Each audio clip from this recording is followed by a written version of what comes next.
The mass shooting at Marjory Stoneman Douglas High School in Parkland, Florida, last week has caused shock and grief to the entire nation. The left is, as usual, demanding gun control, and it has enlisted several students from the school in its cause. Actually, the students are, like the rest of America, divided on the issue, but apparently only the students who support gun control are earning national media headlines and support from politicians and parents. One can understand the desire to do anything to prevent another terrible event, but once again it is unclear what law or regulation would stop mass shootings. Outlawing assault weapons? Automatic weapons are already largely illegal, and are not involved in most mass shooting events. The last assault weapons ban did nothing to stop mass shooting events, including Columbine.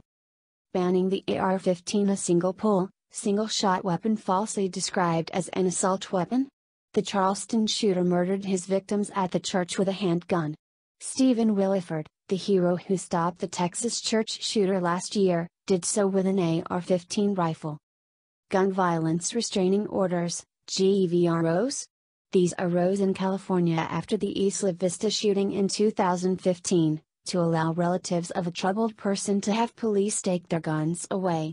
But these orders are only temporary. The Sandy Hook shooter's mother gave him his guns. And in Parkland, the parents who took the killer in had no idea he was so troubled. They told reporters that he had been showing improvement, and thought they had locked his guns away. Improved background checks?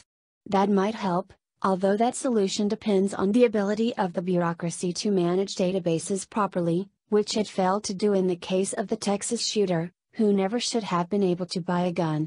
And just as in Parkland, many other mass shooters, including Islamic terrorists, have previously been reported to law enforcement or the FBI, but have either been ignored, or have been left alone after a brief inquiry. As Attorney General Jeff Sessions told Breitbart News last week, there are signals and signs before these shootings that, if recognized, could lead to intervention, and could stop these events from occurring. They are being missed. So what new gun laws or regulations would actually prevent mass shootings? There is one possibility, but the left will not allow us to try it, namely, allowing teachers to carry guns. Last year, 5 largely rural California school districts adopted policies to allow teachers with concealed carry permits to bring their weapons on campus, so that they could respond to any active shooting situation that might arise, and more likely deter one from happening. In response, the Democrat-dominated California legislature passed, and Governor Jerry Brown signed, a law to delete the authority of a school district superintendent, his or her designee, or equivalent school authority to provide written permission for a person to possess a firearm within a school zone.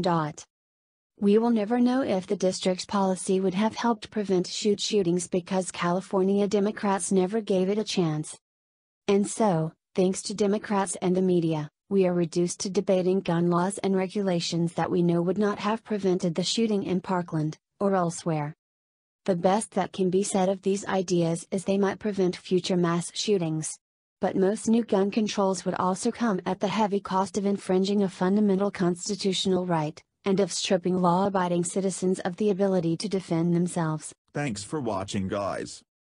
Subscribe our channel for more news videos daily and for what's viral today. Also turn on post notifications and don't miss nothing. A thumbs up really makes me blessed.